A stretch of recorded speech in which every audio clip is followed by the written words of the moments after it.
Why did Johnson clash with Congress? Have you ever wondered how a president could find himself at odds with Congress?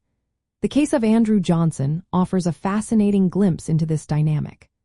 Johnson's clashes with Congress primarily stemmed from his approach to Reconstruction after the Civil War.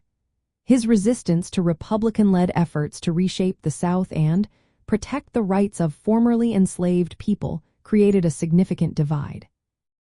Republicans in Congress believed that Johnson's actions undermined the goals of Reconstruction. They saw this period as a chance to rebuild the South based on principles of equality and justice.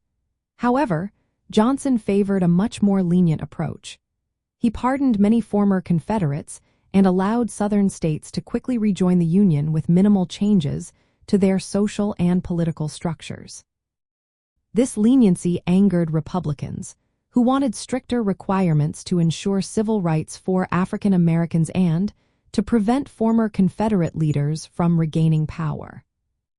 In response to Johnson's actions, Republicans passed laws aimed at protecting the rights of freedmen and limiting presidential power. One notable law was the Tenure of Office Act. This law required Senate approval to remove certain officials from office. Johnson believed this law was unconstitutional and decided to test it by removing Secretary of War Edwin Stanton. This move was seen by Republicans as a direct challenge to their authority and an abuse of presidential power. The conflict escalated when the House of Representatives impeached Johnson.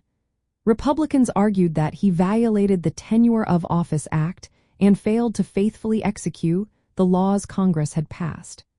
They accused him of undermining Congress's authority and the separation of powers by acting unilaterally.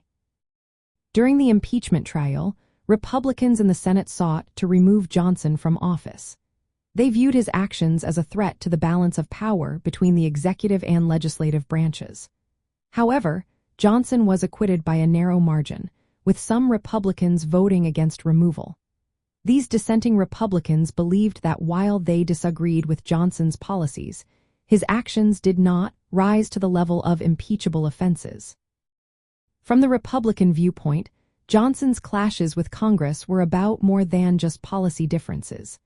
They were about protecting the gains made during the Civil War, ensuring equal rights, and maintaining the proper balance of power in government. Republicans saw Johnson as an obstacle to progress and someone unwilling to collaborate with Congress to achieve shared goals. This conflict highlighted the importance of checks and balances in the American political system. It demonstrated how the legislative branch could use its powers to check a president perceived as overstepping authority.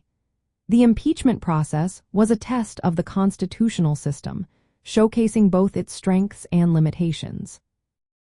The impeachment of Andrew Johnson remains a key example of how the American system of government is designed to resolve conflicts between branches and protect the rights and interests of the people.